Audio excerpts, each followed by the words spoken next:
ఆగాగు ఆచార్యదేవ, ఏమంటివి జాతి నెపమున సూతసుతున కింద నిలువ అర్హత లేదందువా.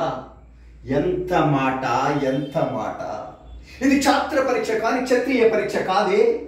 కాకూడదు, ఇది కుల పరీక్షే అందువా. నీ తండ్రి భరద్వాజుడు జననమెట్టిది, అతి జుగుప్సాకరమైన నీ సంభవం ఎట్టిది. మట్టి కుండలో పుట్టితివి కదా, నీది ఏ కులము? ఇంత ఎలా అస్మత్ పితామహుడు కురుకుల వృద్ధుడైన ఈ శాంతనుడు శివసముద్రుల భార్యలకు గంగా గర్భమున జనించలేదా? ఈయనదే కులము.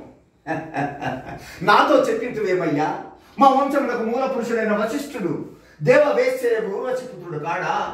అతడు పంచమ జాతి కన్యైన అరుంధతి యందు శక్తిని, ఆ శక్తి చండాలాంగనేందు పరాశరుని, ఆ పరాశరుడు పల్లెపడిచైన మత్స్యగంధి అందు మా తాత వ్యాసుని, ఆ వ్యాసుడు విధవరండ్రైన మా పితామయ్య అంబికతో మా తండ్రిని, పిన పితామయ్య అంబాలికతో మా పినతండ్రి పాండురాజును, మా ఇంటి దాసితో ధర్మ నిర్మాణచురుడని మీచే కీర్తించబడుతున్నా ఈ విదురదేవుని కనలేదా?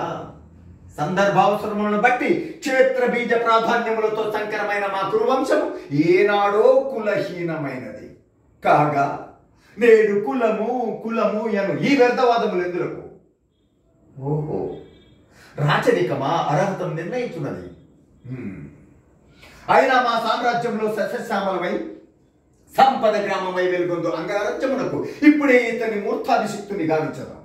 సోదర దుశ్శాసన అనగ్ర నవరత్న కిరీటం వేగం గదేమో. మామా గాంధార సార్వభౌమ సురచిన మణిమయ మండిత సువర్ణ సింహాసనం తెప్పింపుము. పరిజనులారా పుణ్య భాగీరథి నది తోయమును అందుకొనుడు. కళ్యాణ భట్టులారా మంగళ తూర్యారవములు సుస్వరంగా మ్రోగనిండు. వందిమాగతులారా కర్ణ మహారాజులు కైవారములు గావింపుడు. పుణ్యాంగనులారా ఈ రాధాసుత్రకు పాలభాగమున కస్తూరి తిలకము తీర్చిదిద్ది బహుజన సుకృత ప్రతిపాది సౌలభ్య సహజ కవచ కచ వైడూర్య ప్రభాతితోకి వాంఛలు చెలరేగా వీరగంధము విద్యలార్పుడు. నేనీ సకల మహాజన సమక్షమున పండిత పరిషత్ మధ్యమున సర్వదా శతదా సహస్రదా ఈ కుల కళంక మహాపంకిలమును శాశ్వతముగా ప్రక్షాళన గావించదను.